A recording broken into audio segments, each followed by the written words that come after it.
Hey yo Kuro Lovers! Kali ini Kapten Kuro akan mereview manga One Piece chapter 1058 yang baru saja rilis. Tentu saja di chapter kita kali ini banyak sekali sesuatu yang mengejutkan, seperti terungkapnya bounty terbaru dari seluruh kru bajak laut topi jerami dan juga para petinggi dari organisasi Cross Guild yang sudah lama kita nantikan.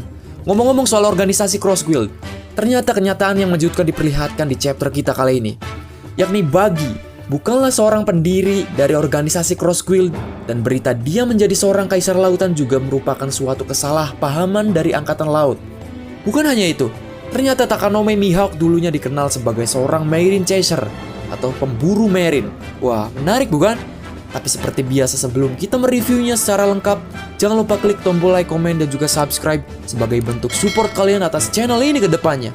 Kalau sudah, terima kasih. Chapter kita kali ini diberi judul Seorang Kaisar Baru. Seperti biasa, kali ini kita mendapatkan cover story yang memperlihatkan perjalanan tanpa emosi dari Jerma 66 dan sudah sampai di volume 17. Caesar Clown meminta Jerma untuk ikut kabur bersamanya. Chapter kita kali ini dimulai di kapal Thousand Sunny. Nami marah kepada Luffy atas apa yang dia lakukan waktu meninggalkan Wano Kuni. Luffy yang dikurung di dalam sangkar dengan wajah penuh setonjolan dan luka, dengan gelar salah satu dari 4 Yonko. Luffy meminta maaf kepada Nami, tapi dia masih marah. Nami mengatakan kepadanya bahwa ada batas kebodohannya dan kali ini dia melampauinya. Jinbe mencoba meredakan ketegangan dengan mengatakan bahwa semua orang baik-baik saja, jadi itu bukan masalah besar. Nami menjawabnya dengan marah. Berhenti memanjakannya Jinbe. Wah, itu Hosoku Haki. Kemudian Chopper memperingatkan Jinbe bahwa dia tidak boleh mendekati Nami saat dia marah. Franky bangga dengan Sunny Go karena meski jatuh dari ketinggian, dia hanya mengalami sedikit kerusakan. Burung pembawa berita dunia memberikan koran kepada Robin yang memberitahu semua orang bahwa bounty baru sudah bermunculan.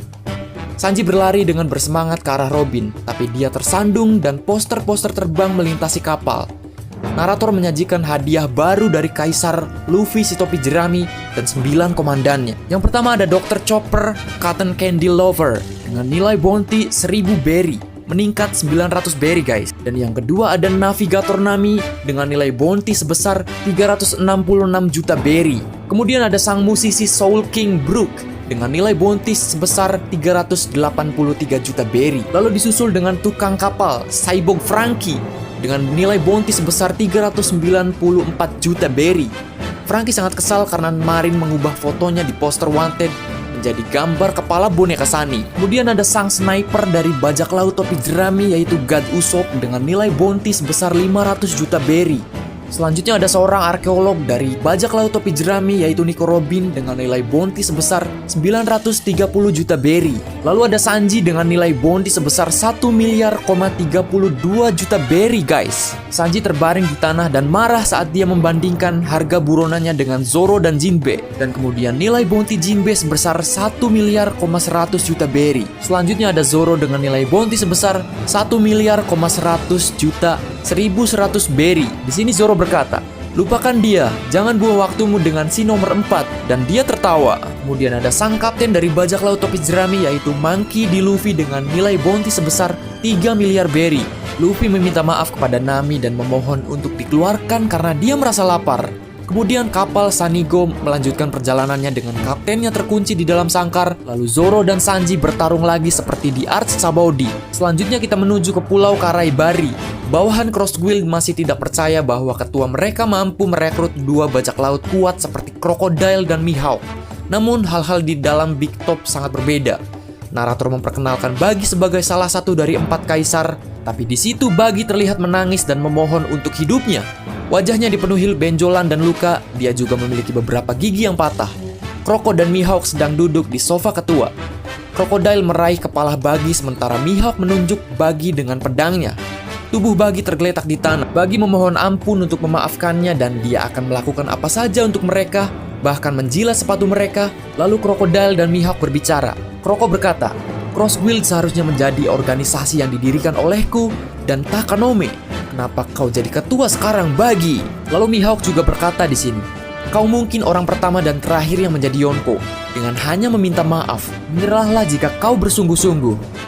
Croco mengatakan bahwa kata malu tidak cukup untuk menggambarkan perasaannya saat ini. Buggy meminta mereka lagi untuk tidak menghabisinya, tapi di sini Mihawk tidak bisa menerimanya. Kemudian Galdino atau Mr. Tree memuja Crocodile, mengatakan kepadanya bahwa itu suatu kehormatan untuk bekerja untuknya lagi setelah sekian lama. Lalu Buggy menghadap ke Galdino dan mengatakan kalau dia mengkhianatinya. Tapi Galdino mengatakan bahwa dia tidak pernah menjadi bawahannya. Moji, Kabaji, dan Alvida melihat Buggy sudah tamat.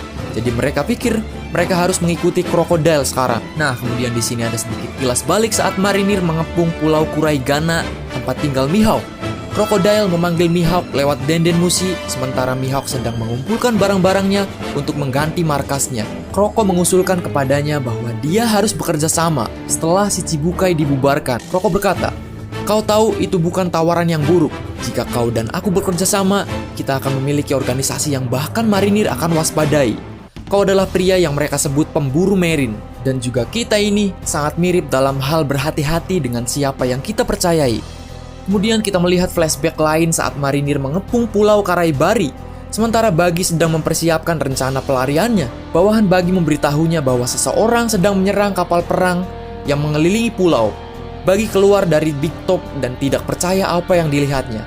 Croco dan Dazbones yang menenggelamkan kapal perang. Bawahan Buggy mengatakan bahwa rumor tentang ketua Buggy seperti kakak Buggy adalah benar. Dan itulah sebabnya Crocodile sekarang mempertaruhkan nyawanya untuk menyelamatkannya. Buggy ikut, tetapi kenyataannya sangat berbeda. Jauh di lubuk hatinya, Buggy sangat ketakutan. Lalu Buggy berkata, "Dia di sini untuk menagih hutang besarku, tapi aku tidak punya apa-apa untuk diberikan padanya. Apa yang harus aku lakukan? Dia lebih buruk dari Marin."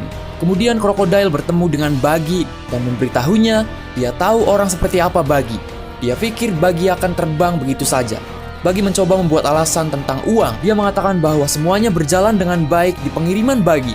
Tapi dia memiliki banyak pekerja untuk diberi makan dan itu menghabiskan banyak uang. Belum lagi bintang utama mereka, raksasa, baru-baru ini berhenti. Lalu Crocodile berkata, "Mengapa tidak mempertimbangkan untuk menjual dirimu jika kau tidak dapat menghasilkan banyak uang?"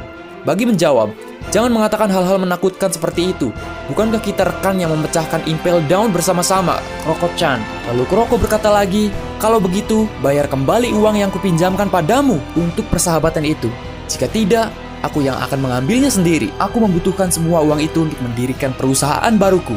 Lalu Buggy kemudian menemukan solusi dan menawarkan Crocodile untuk bergabung dengannya dan melayaninya. Buggy mengatakan bahwa dia memiliki semua yang dibutuhkan Crocodile di perusahaannya untuk membuat organisasi Crocodile berjalan lebih cepat. Dan Croco bisa menggunakan semuanya secara gratis. Buggy juga akan membayar hutang dengan pekerjaannya. Kita kembali ke masa sekarang. Croco menatap Buggy dengan sangat marah saat dia mengangkat poster Crossguild dengan kailnya. Croco berkata, "Dan setelah semua yang kita bicarakan, ini adalah poster yang kau sebarkan ke seluruh dunia. Kau terlihat seperti seorang yang penting di dalamnya, Tuan Ketua." Kemudian Buggy menjawab kalau itu semua adalah sebuah kesalahan. Nah, kemudian Croco berkata lagi, "Lalu apa arti semua ini?" Buggy mengatakan kalau yang melakukannya adalah para bawahannya. Mereka sangat menghormatinya. Jadi dia juga merasa terkejut. Kemudian ada flashback kecil lagi tentang apa yang terjadi dengan poster itu. Buggy berkata, "Apa yang telah kau lakukan dengan poster-poster itu?" Bawahan Buggy menjawabnya, "Oh ketua, aku membuatmu terlihat paling keren." Lalu Buggy terkejut mendengar kalau poster-poster itu telah dikirim ke setiap penjuru dunia. Nah, masih dalam kilas balik, sekarang kita menuju ke markas besar Angkatan Laut. Brand New mengadakan pertemuan darurat. Dan Brand New berbicara tentang Buggy, mengatakan bahwa dia bukan hanya dalang di balik insiden Impel Down, dia juga anggota kru Raja Bajak Laut dan dikatakan sebagai bajak laut yang bahkan menyaingi Rambut Merah Shanks. Dia juga menambahkan bahwa karisma Buggy berhasil membuat Crocodile membantunya ketika si Chibukai dibubarkan. Di sisi lain, mereka dapat mengkonfirmasi hubungan antara Croco dan Mihawk dengan mendengarkan beberapa percakapan di antara mereka, yaitu pergerakan perburuan marine.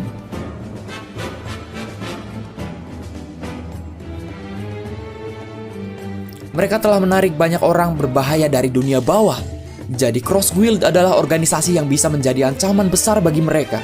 Kemudian Brand New melaporkan harga buronan dari 3 bajak laut ini. Yang pertama ada Sir Crocodile, mantan anggota Ouka Shichibukai dan pengguna logia dengan kecerdasan dan karisma yang luar biasa. Dengan nilai bounty sebesar 1,960 miliar berry. Kemudian ada Takanome Mihawk, juga mantan anggota Ouka Shichibukai dan pendekar pedang yang melebihi Kaisar Rambut Merah. Dalam hal keterampilan, jumlah ini untuk pendekar pedang terkuat di dunia. dengan nilai bounty sebesar 3 miliar 590 juta berry. Dan yang terakhir ada bagi si jenius Jester.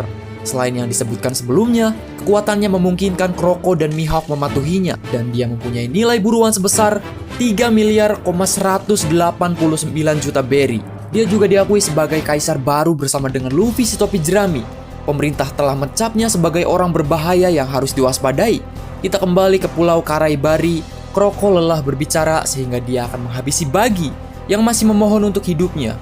Tapi Mihawk mulai berbicara, dia mengatakan bahwa mungkin itu bukan ide yang buruk juga untuk memberikan Buggy semua hal itu. Mihawk berkata kalau dia tidak tertarik menjadi Yonko dan dia hanya ingin hidup damai. Kroko bertanya apakah dia serius. Mihawk memberitahu Crocodile bahwa mereka dapat menggunakan Buggy untuk mendapatkan semua perhatian dan mereka dapat melakukan apapun yang mereka inginkan dalam bayang-bayang. Dan Kroko setuju dengan apa yang dikatakan Mihawk. Yap, kemudian kita melihat Buggy melangkah keluar balkon dengan Crocodile dan Mihawk dan menginformasikan tentang aliansi baru. Buggy berkata, untuk mempersiapkan era baru yang akan datang, kami telah membuat Cross Guild.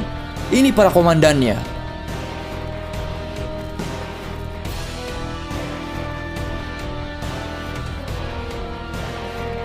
Kroko dan Mihawk terlihat serius saat mereka meneriakkan nama mereka. Buggy menangis bawahannya mengira itu karena emosi, tetapi Buggy menangis karena kehidupan yang menantinya sekarang. Selanjutnya kita menuju ke Kamabaka Queendom. Para pemimpin tentara revolusioner telah kembali dengan selamat, tapi Sabo tidak bersama mereka. Tapi mereka memberitahu Koala bahwa dia baik-baik saja. Karasu mengatakan bahwa tentang insiden yang terjadi setelah mereka berpisah, dia memilih untuk percaya pada Sabo. Lalu Koala mendekati Dragon yang mengatakan bahwa jika Sabo benar-benar membunuh Raja Cobra, dia tidak akan memaafkannya. Tidak peduli apa alasan di balik itu, Dragon ada di depan Kuma dan berbicara dengannya. Dragon berkata, "Katakan padaku Kuma, apa yang kau lihat?" Kemudian Kuma menjawabnya, "Baiklah tuanku." Sepertinya Kuma masih bertingkah seperti budak. Tiba-tiba Denden Mushi berdering, markas angkatan laut mencegat panggilan ke Kamabaka Queendom. Mereka mengatakan itu mungkin Kaisar Api, sehingga mereka mulai merekamnya. Koala mengambil Denden Mushi dan Koala berkata, "Tolong diam." "Hai, ini Koala." Lalu orang di dalam Denden Mushi menjawab, "Halo, ini Sabo." Nah, itulah pembahasan chapter kita kali ini. Dan tambahan untuk minggu depan chapter libur guys. Sepertinya di chapter 1059 mendatang, ini akan menjadi alur pembuka dari final saga guys. Sekian dari Kapten Kuro, salam nakama, dan sampai jumpa di video selanjutnya.